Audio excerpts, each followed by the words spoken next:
A'udzu billahi minasyaitonir rajim. Bismillahirrahmanirrahim. Alhamdulillahi rabbil alamin. Wassalatu wassalamu ala sayyidina Muhammadin wa ala alihi wa sahbihi ajma'in. Amma ba'du. Qala al-musannifu rahimahullahu ta'ala wa nafa'ana bi'ulumihi amin ya rabbal alamin. Pembahasan pada pertemuan yang sudah lewat, kita membahas tentang dakwah baginda Rasulullah SAW secara sembunyi-sembunyi, dan malam ini kita akan sambung dengan pembahasan yang ke-16, ad-da'watu jahran, dakwah baginda Rasulullah secara terang-terangan.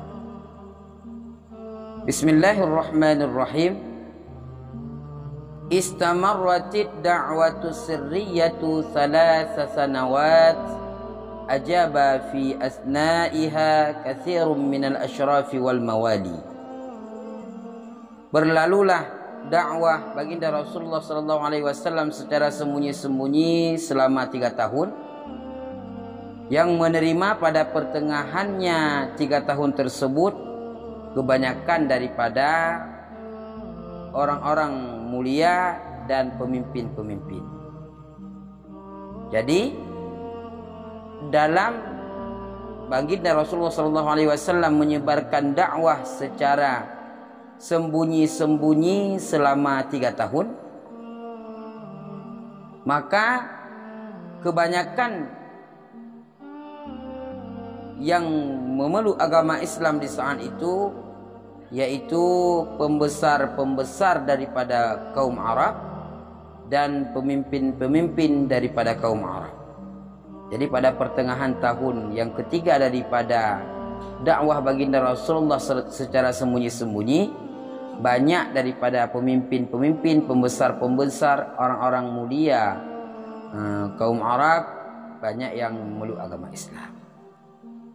Ba'da dzalika umira sallallahu alaihi wasallam bil jahri biqaulihi ta'ala fasda' bima tu'maru wa a'rid 'anil musyrikin. Sesudah demikian memerintahkan Allah Subhanahu wa taala akan Nabi Muhammad sallallahu alaihi wasallam dengan berdakwah secara terang-terangan dengan firman-Nya Allah taala, bismillahirrahmanirrahim, fasda' bima tu'maru wa a'rid 'anil musyrikin. Maka sampaikanlah secara terang-terangan dengan apa yang telah diperintahkan akan engkau wahai Muhammad, dan berpalinglah daripada orang-orang yang musyrik. Jadi sesudah Rasulullah SAW menyebarkan dakwah secara sembunyi-sembunyi selama 3 tahun, maka banyak daripada pemimpin-pemimpin, pembesar-pembesar, orang-orang yang mulia pada kaum Arab memeluk agama Islam. Maka Rasulullah SAW menerima perintah daripada Allah melalui firman-Nya Allah yang berbunyi fasda' bima tu'maru wa a'rid 'anil musyrikin. Maka sebarkanlah, sampaikanlah secara terang-terangan apa yang telah diturunkan kepada engkau wahai Muhammad, dan berpalinglah daripada orang musyrik. Di saat turun ayat ini, Allah memerintahkan kepada baginda Nabi besar Muhammad sallallahu alaihi wasallam untuk menyebarkan dakwah secara terang-terangan.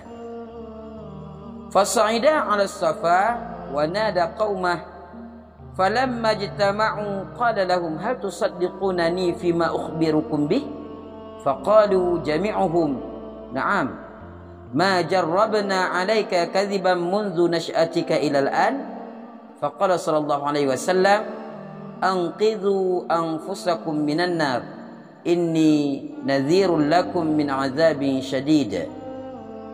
Maka baginda Rasulullah sallallahu alaihi wasallam naik ke Bukit Safa dan menyeru kaum-kaumnya. Maka manakala berkumpul mereka itu, baginda Rasulullah sallallahu alaihi wasallam berkata kepada kaumnya, hal tusaddiqunani fima ukhbirukum bih? Adakah kamu mempercayai saya pada apa yang telah aku kabarkan kepadamu tentang agama Islam? Maka mereka berkata, semua daripada kaum berkata, iya, tidak pernah kami perdapatkan padamu yaitu kedustaan semenjak pertumbuhanmu hingga sekarang.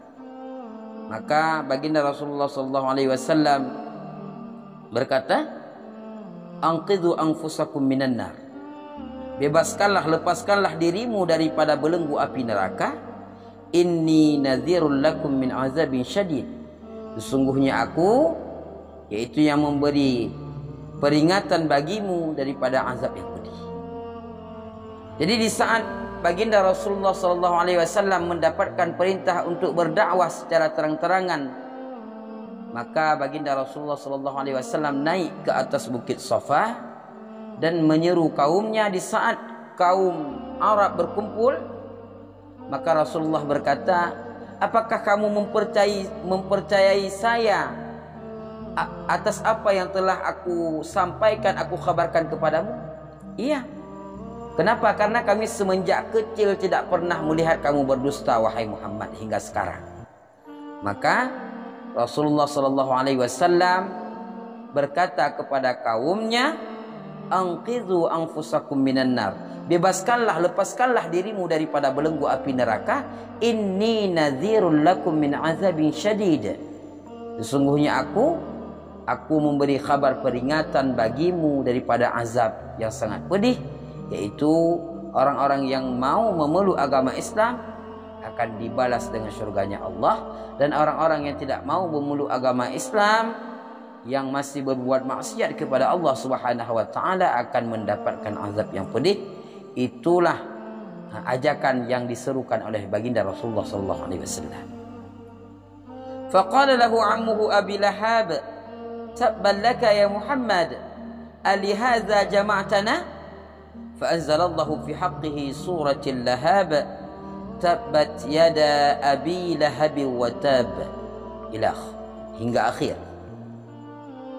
Jadi maka berkata bagi baginda Rasulullah SAW oleh pamannya yaitu Abu Lahab, celaka bagi engkau wahai Muhammad, apakah untuk ini kamu kumpulkan kami?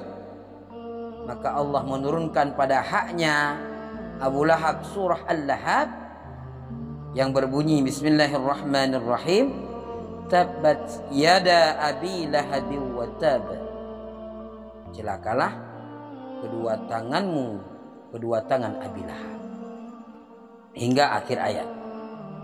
Jadi di saat Rasulullah menyeru umatnya untuk memeluk agama Islam, untuk mempercaya, untuk beriman kepada Allah agar mereka terbebas daripada azab yang pedih, yaitu siksa api neraka, maka di saat itu datanglah pamannya baginda Rasulullah yaitu Abu Lahab.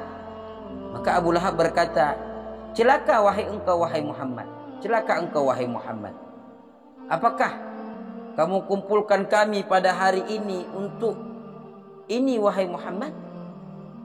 Maka Allah menurunkan surah Al-Lahab kepada baginda Rasulullah SAW yang sering kita baca di dalam surah Al-Lahab. Bismillahirrahmanirrahim, tabbat yada Abi Lahab wa tabba ma aghna anhu maluhu wa ma kasab sayasla naran dhata lahab wa imra'atuhu hammalatal hatab fi jidha hablum min masad. Jadi dalam ayat tersebut menjelaskan celakalah kedua tangan Abi Lahab hingga akhir. Inilah penjelasan tentang dakwah secara terang-terangan. Jadi Rasulullah SAW menyampaikan dakwah secara sembunyi-sembunyi selama 3 tahun, dan pada pertengahan tahun yang ketiga banyak daripada pembesar-pembesar Arab, orang-orang yang mulia daripada kaum Arab memeluk agama Islam. Maka di saat itulah Allah memerintahkan Rasulullah dengan ayatnya fasna' bima tu'maru wa'arid 'anil musyrikin, untuk berdakwah secara terang-terangan. Di saat mendapatkan perintah dari Allah secara terang-terangan, maka Rasulullah naik ke bukit Safa dan menyeru umatnya untuk menyembah Allah Subhanahu wa taala. Tetapi di saat itu datanglah Abu Lahab pamannya Rasulullah SAW, mengatakan yang bahwa celaka engkau wahai Muhammad. Inilah kesimpulan daripada penjelasan kita pada pertemuan kali ini, yaitu tentang dakwah secara terang-terangan baginda Rasulullah sallallahu alaihi wasallam. Semoga semua ini menjadi ilmu bagi kita semua, bermanfaat bagi kita semua, baik itu di dunia maupun hingga negeri akhirat. Amin amin ya rabbal alamin. Wallahu a'lam bis-shawab wa ilaihil marji' wal ma'ab.